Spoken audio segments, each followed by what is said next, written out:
Atoms make up all of the Earth's matter.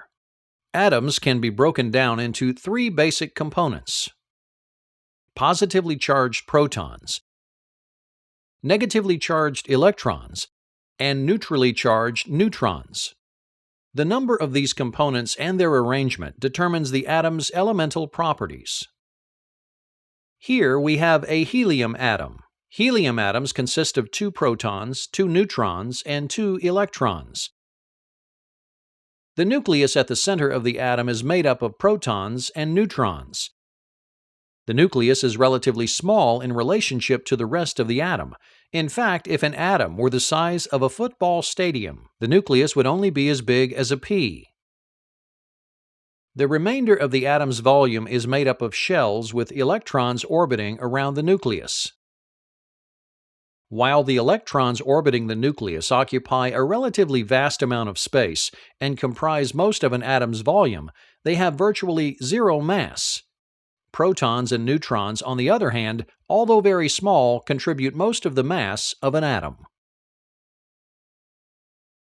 Electrons are arranged in the electron cloud by the distance of their orbit from the nucleus. These orbital layers are also referred to as shells. Each shell can hold only a certain number of electrons. The exact number of possible electrons per shell is defined by a rule of quantum mechanics stating that each orbit is filled when its electron count equals 2 times n squared, or 2n squared, where n is the number of shells away from the nucleus for which you are calculating the maximum number of electrons, also known as the principal quantum number. To calculate the number of electrons in the first shell, you would use the equation 2 times 1 squared, which is 2 times 1, or 2 electrons. For the second shell, it would be 2 times 2 squared, or 2 times 4, to give 8 electrons. For the third, 2 times 3 squared, or 2 times 9, equals 18 electrons.